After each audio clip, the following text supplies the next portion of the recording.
All right, guys, go ahead. Good afternoon, everyone. Hey, Mike, how you doing? Hey, Mike. I'm doing well, thank you. This off season is obviously so unusual and unlike anything you've been through. Can you talk a little bit about what your approach has been as far as, you know, the players getting to know you and what your expectations are and forging relationships with them, or is a lot of that just going to have to be delayed until training camp? I think really the approach has just really been climate control. Just work to the climate that we're in, and obviously with the video, you know, the video conferencing, we really first, you know, focused on, you know, communication, language, approach, and really dove in heavy to the playbook.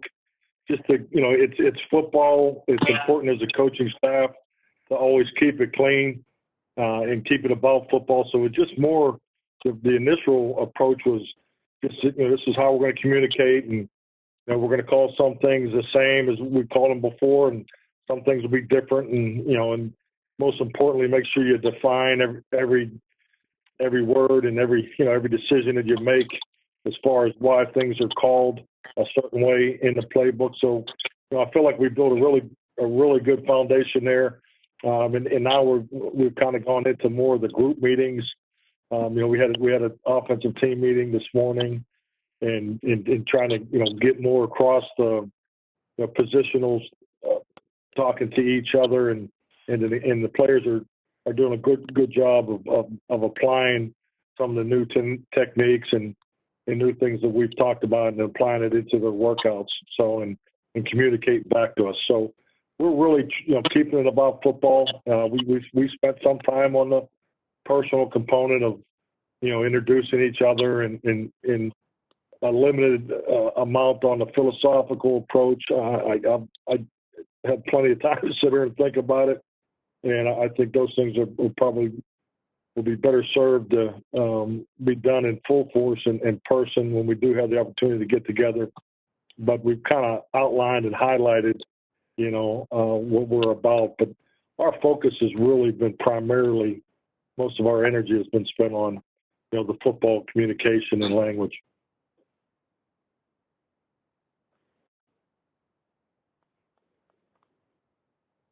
Mike, what is your optimism in terms of when can you get these guys on the field? Do you think something might happen next month? Anything? What do you think about those types of things? I'll be honest with you. I really don't have a feel, because it's just if you look at the pattern of the way everything is going. So we've just really have hunkered down and tried to focus on the things that we can control. And as a staff, you know, we're planning for a full training camp, and you know, and we're also planning for, you know, a training camp at Oxnard. We're planning for a training camp in Frisco. So we spend an enormous amount of time in the planning phase, because it's, you know, it is our first camp together. So we're just trying to be ready for when the NFL and when those, you know, when those big decisions are made, that we're not, you know, we're not running around trying to adhere to a different schedule. So we've spent a ton of time in our preparation of that, you know, to be ready for that moment for when we do get together with the players. Where are you in the process where are you in the process of determining where training camp will be it in Oxnard or in Frisco, and what goes into determining that? Well, I think that really the next step for me personally and coaching staff is when we're going to be able to get back and, you know, into our facility. So I don't see a decision on training camp happening before that. And really, I don't have control, you know, of the factors that are involved, or even a part of those factors that are involved that will finalize that decision. So, you know, that's why my best time has been served in just the preparation. You know, I clearly understand what training camp needs to look like, and I just got to make sure we're ready to do it at either Oxnard or Frisco. Coach, did you even have time to set up your office at the Star in Frisco, or has your family even found a house here yet? What is all this look like for you? Because I can't imagine this is how you envision starting off your first year. No, I don't think I don't think any of us envisioned what's going on in our society, and I think it puts things in perspective. I have been with my family the whole time, probably except for maybe the first 10 days of the pandemic. But I am anxiously and preparing, frankly, to get back to Frisco as soon as possible. So it's time, and I know for me to get back. So we're still in the planning stages as far as what we're going to do as a family. Along those lines, as a coach, you script practice, you envision what OTAs are going to look like, you envision what you want to say in your first team meeting and just the messaging involved of just being a new head coach. And obviously those opportunities to, execute a practice script or to deliver those meetings has changed at worst, and at worst it's kind of off the table here in the spring. How has this been as a head coach, new to an organization, not having the opportunity to be directly in front in a room with the people that you look to win games with this fall? I think this challenge has clearly made everybody, I know especially myself, take a step back. Don't react as fast as you may have in a normal client. And I think you really got to trust your instincts, your awareness, and your experience at this particular time as far as how we install and initiate the development growth of our program. So, you still have to do things in a progression, and I feel like we've done that with really taking this period of time we've had, and it's really just dove into the scheme responsibility that we're involved in. You only have so much time. Every team's going to have a pretty similar amount of time in this climate that we're in, and then once it does turn on as far as being in person, then we'll be ready to go. So I think you just really have to answer your question directly. You really got to trust your instincts, awareness, and experience at this time, and that's what I've been relying on. How have the rookies adapted to learning the offense and the scheme, and what kind of interaction have you had with CeeDee Lamb? I know you talked during the draft about the coaches already trying to design some things for him on the offense. Well, I like where they are. It's we had a rookie orientation over the weekend. There was 2 weeks after the draft, and then we were able to roll the rookies right into the veteran meetings, and then continue with an afternoon meeting with the rookies. So really, at the end of last week, we felt like we had the rookies, kind of caught up to where the veterans are as far as what we're installing. But the afternoon meetings with just purely the rookies has been very beneficial. So, once again, it's really the same thing I've been talking about. We've just really been exercising the importance, from a football perspective on scheme, communication, and make sure they have a clear vision of their job responsibility. But we've also have spent, a lot of time with our rookies as far as with player engagement, and we've had some speakers, and there's continuing education that always go on there. So we've been making a lot of progress there.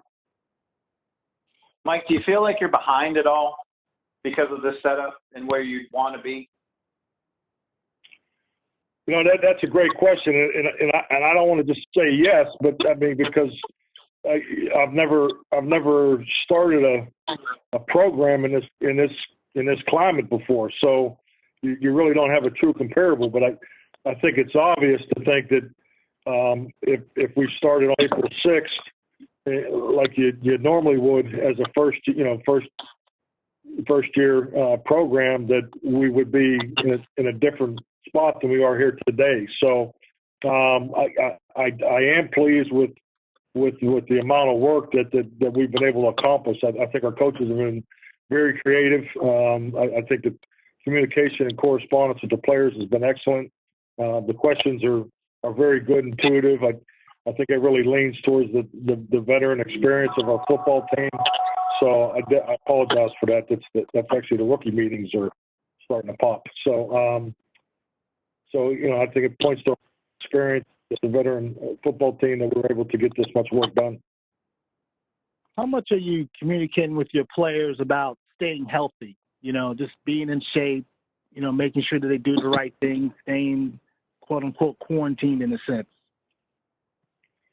Oh, I think those type of messages are continuous. We do a lot of one-on-one meetings about position. There's also a strength and conditioning, meeting that the strength coaches are having, weekly, and they're spending, time also with the rookies. So, you have a lot of crossover and check and balances as far as with everything's going on personally and professionally. Mike, have you reached out to other coaching buddies and see, hey, how are you guys doing this? What do you think of this? What's worked for you? What's not worked for you? Have you been able to have any kind of conversation? That's a good question, a little bit. I've always, I have some friends in other sports, but this is, I spend a lot of time looking into a camera and talking. Like I said, I'm ready to get back and get to work in person. But we have spent a tremendous amount of time, particularly the last 3 weeks. We're probably a lot like what you're doing. You're trying to project where you think, training camp's going to be, when it's going to start, how long is it at. So we've just taken an approach that because, it's going to be time sensitive when these decisions are made, that we have to be ready for anything. So we've had, really pretty much Monday through Friday that the meetings run into the night and I just kind of bounce around. It's just trying to be ready for any scenario.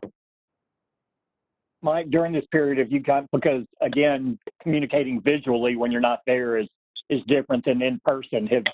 Have you tried different ways or approaches to teach some of these things or your assistants than you normally would because it's a different format? Oh yeah, no doubt. I mean, just the simple fact of, if you can imagine your visual arts that in the video ability you have in the classrooms at the SCAR, as opposed to trying to carry a white screen on our WebEx system, it's different. So you have to adjust. The method of questions and answers and really how you go through tests of players and every coach has its style and a method that he operates in. So, like I said, I give our coaches a lot of credit for their teaching, their teaching skills and staying creative. And frankly, I really like the way that the players have dove into this. What's your time like when you're not in front of the camera? Is that similar to what it was before, where it's, spending time watching film, talking to coaches just on the phone, one-on-one, trying to take a little time off on weekends? How does that work? I haven't spent a whole lot of time off on the weekends. It's, I was able to get away for the day Saturday or Memorial Day, but was back Sunday. But no, I have a setup here in my home that I have a lot of old training books and things. I've actually gone back and looked at a number of team meetings from the past. So I would say I'm spending a lot more time than I would have anticipated on, research and development, just to, some questions come up and, when you're not in the room with your staff, I think it's, it's given me some time to step away and look at some other things that I've done in my past.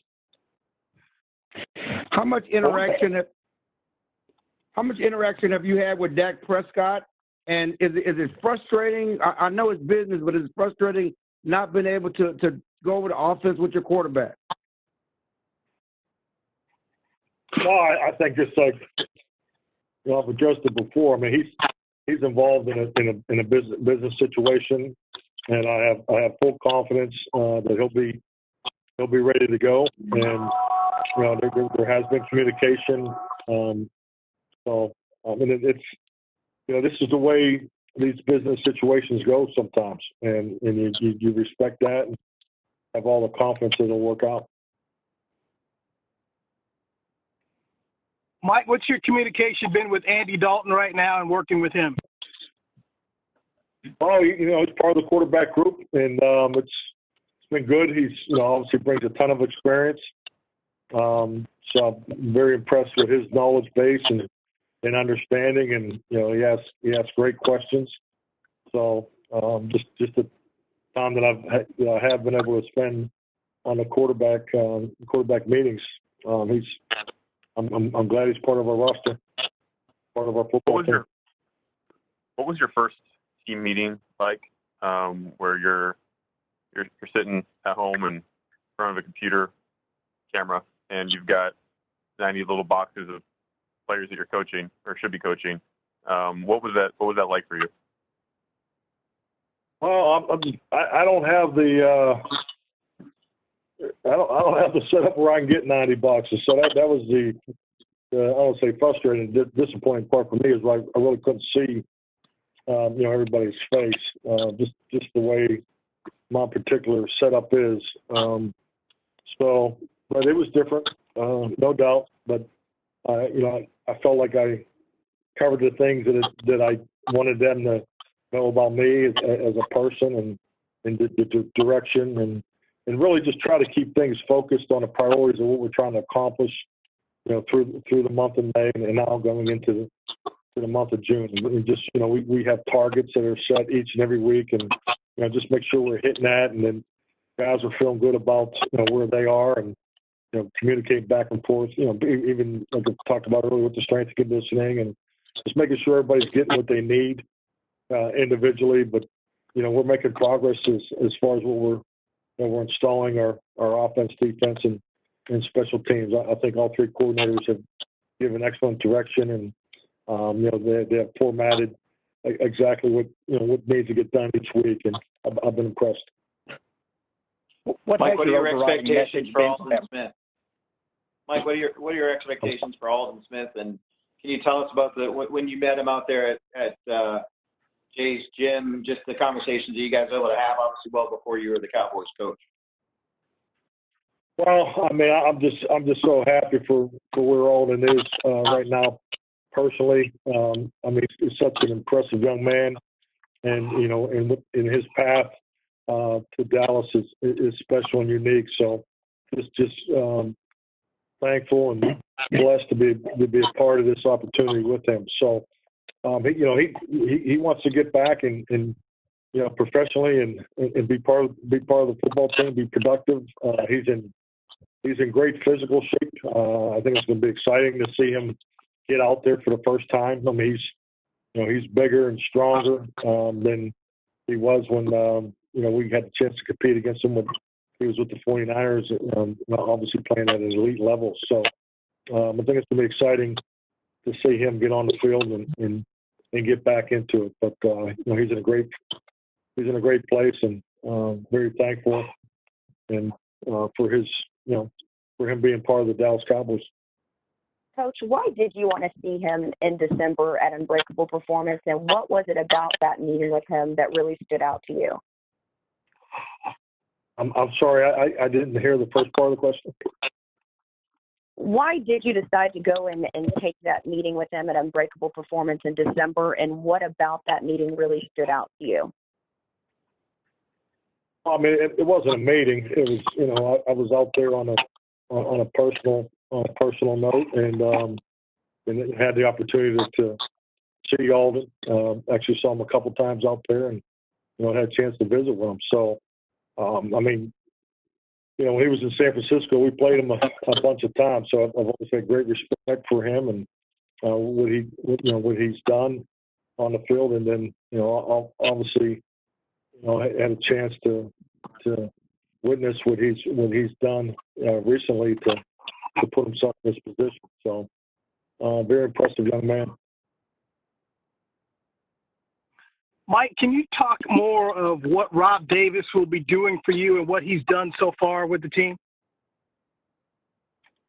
Yes, I mean Rob is my assistant head coach, and obviously the job responsibilities is going to be different than I've never really had a true assistant head coach. It was always a titled coach. There's part of a position, or there were other reasons for that title, but the ability to have someone work hand in hand with you on pretty much everything that touches the football team, and that's really the best way I can describe his job description. I think it's important for Mark, when you look back and mark the things in your career where you feel like you can do, you can improve on, is having that readily available communication for any of our players, both on and off the field. So, and Rob will take that to a whole different level, as we form a partnership. So he's pretty much involved in everything I'm working on, outside of the offensive meetings that I attend. But design a training camp. I mean, philosophical. I mean, just everything and anything that touches the team. So he's working as my right hand man. Mike, you talked a little bit earlier about the deal how you work the meetings where it's been position by position, and now this week you've gone to the bigger offensive and defense rooms. I hope I interpreted that correctly. But can you talk about why you did it that way and not the big picture view, and then going down into the smaller picture view of positions, why you kind of maybe flipped it and did it that way instead? Well, I think you have to look at the messages and how the resources you have to deliver them. I mean, obviously, when you're in big picture vision conversations and in the atmosphere that you're able to hold them in, it's a lot different doing that in a team meeting room than it is on video conferencing. Now, we felt like we could initially, because it was our first time going through the playbook and all the particulars, to go through it more in a one-on-one approach to try to, because what happens with all of us is if you do it in a group approach and then you break, and then there's no, how many questions are really asked in the group. Everybody waits till you break away to the individual rooms and then try to get the details and ask the questions that probably would have been better for the group. So it's good to flip that, because just doing this virtual, this virtual approach, we felt like it would be a lot more productive, and I frankly think it really has. So it was a chance for each coach to go in and fully go through his individual section, things that we've done as a staff. But we just kind of flipped some things in the order of how we would normally do them, and it was more done with the focus on productivity, on being able to get not just the detail, but also get the volume of what we want to get done, because our volume is obviously higher than a normal year, because it's our first year. So that's why we went with that approach. How difficult is it to be patient as you wait for that first face-to-face meeting with your players? Well, I mean, I think we've all been taught a whole different level of patience. So I think keeping things in perspective, and you're thinking of the health of your community and your family, a lot of things are secondary. So I'm anxious to get back. Frankly, I think my family's probably anxious for me to get back, but they're not used to having me around as much. But it's definitely something I'm prepared for. But I'm frankly more, I think it's self-explanatory. You may used to be able to have 60 days to get a job done, and everybody in our league is going to probably have more like 30 days. So that's I'm really focusing on maximizing the time and the meeting time, and most important things we need to get done when we do get back together. And frankly, not having the unknown out there, it causes a little more work on the preparation side of it, and that's really where my focus has been. Have you thought what it might be like to play games without fans in the stadium? Just that experience, what it might be like? I'll be honest, I haven't thought about it. I'm not your guy for the hypothetical questions. I mean, I'll just make it easy on you now as we move forward. I honestly don't. That's just not the way I'm wired. I don't spend a whole lot or any time worrying about things especially things I hope don't happen. It'll definitely be different. I think if it does happen, I think I'm stating the obvious, but we all understand how big and how important fans are to our game. Mike, have you been shuttling back and forth between Dallas and Green Bay just for your family and work stuff, or has it just been you've been in one place during this whole time? No, I went back and forth once in the beginning, but I pretty much have been here since before the draft. Mike, you mentioned Dallas, right? No. Hello? Mike, you mentioned that you have friendships, obviously, with other coaches and managers and stuff in other sports. If you don't mind, can you share with us some of the guys that you might have visited with and compared notes with? I really haven't done much of it, so I really don't have a whole lot to offer. Actually, I've had two very personal conversations here the last week. I'm just thinking back, and I'm not gonna be able to share that with you. But I don't spend a whole lot of time in that area. I mean, there's more assistant coaches that I'm friends with, and we talk more in generalities. I mean, Tom Crean, head coach of University of Georgia, is someone that anytime I definitely want to get a unique perspective. Tom and I are really talk a lot philosophically and things like that. So there's some other coaches that I have a relationship with. Does anything need to be adapted in terms of your schematic install, given the lack of practice reps or relative lack of practice reps? Do things need to be simplified in any capacity, or are you just installing the same volume of scheme plays that you would be otherwise? Well, I think it's an excellent question, and when you talk about this challenge that we're all going to have, and we have a number of what we refer to as coaching principles, and one of them is less volume, more creativity, and I think that's definitely a principle that's going to be challenged this year. So, and that's really, and Kel and I have been having these nightly meetings, and that's pretty much how I feel like they end every night is when you get into these installs, how much do we want to give them in the first install, and because it's always you always have made that decision based on where you think your football team is, and the irony for us is we haven't had our first team meeting, let alone totally in tune exactly where we are, but I am excited because this is probably going to be the most experienced team that I've been fortunate to coach. So we'll definitely rely on that, and I think if we were going to push to one side or the other, we definitely push on the side of the volume because of our veteran experience. Hey, Coach, you mentioned Aldon Smith. For a guy who's missed this much football, and this goes for Randy Gregory too, what should coaches and even fans expect from guys who've missed that much time from the game?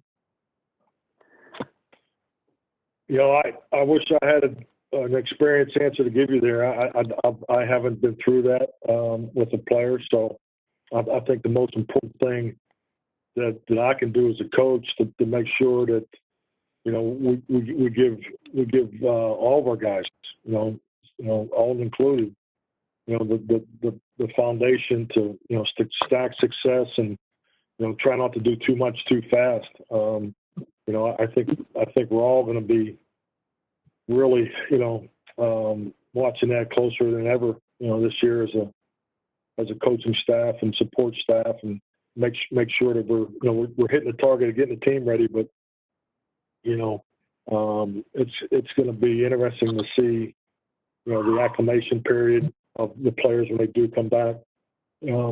How they go through that, and then first time to get in the pads and those kind of things. So once again, I think you just really rely on your resources, rely on the experience, and the instincts and awareness of your professionals, and obviously at the end of the day, the player knows his body better than anybody.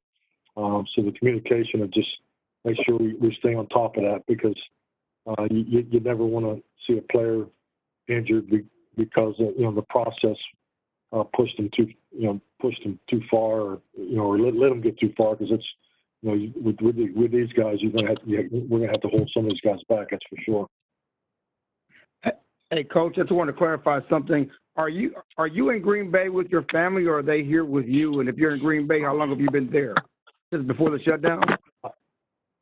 I am in Green Bay. I've been here. I can't tell you exactly the date, but I came back here before the draft. I went back and forth prior to that when the beginning of the pandemic started. Okay, thank you. Okay, Mike, I don't know if we asked you this in the draft prep or when we talked to you after the draft, but what can Poe and McCoy bring to you guys on that defensive line? Why was it important to get those guys? I mean, they're two damn good veteran football players. They have a lot of experience. They definitely fit what we're trying to do up front, inside. I mean, our outlook on how you play defense, you still got to stop the run, and then you got two big guys that can give you pass rush too. So, we just, they're definitely a big part of, changing the look and, and the emphasis of how we want to play in the interior of the defensive line.